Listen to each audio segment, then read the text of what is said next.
Hello, hello. Good evening everyone.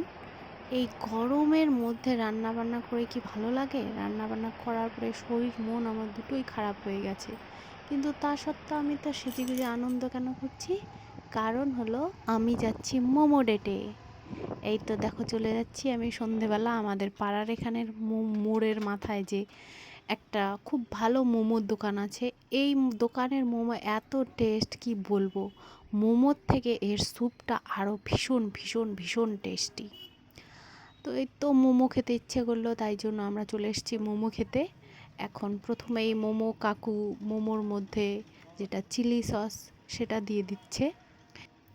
এই chilli সসটা ওনার special homemade, আর tomato সসটা রেডিমেড, বাট চিলি সসটা উনি বাড়িতেই বানান। দুটো সসই ভীষণ ভালো।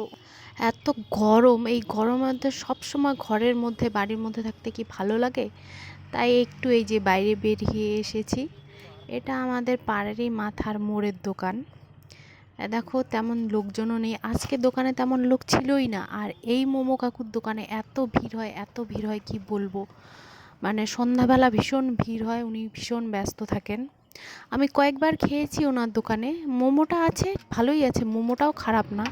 তবে স্যুপটা, এই যে স্পেশাল জিনিসটা হলো এই যে এই স্যুপটা এত টেস্টি, যেহেতু স্যুপটা, তাই জন্য আমি চেষ্টা করেছিলাম ওনার কাছে চুপি চুপি সিক্রেট ওনার স্যুপের রেসিপিটা শুনতে, এবং উনি বেশ আমার কথা শুনে বেশ এনকারেজ হয়েছেন এবং আমাকে রেসিপিটা বলেওছেন।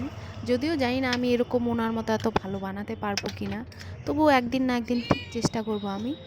এখন আমি স্যুপটা এই গরমের মধ্যে এনজয় করি, আর তোমরা এই গরমের মধ্যে আমার ভিডিওটা দেখে আমার চ্যানেলটা প্লিজ সাবস্ক্রাইব করে দিও।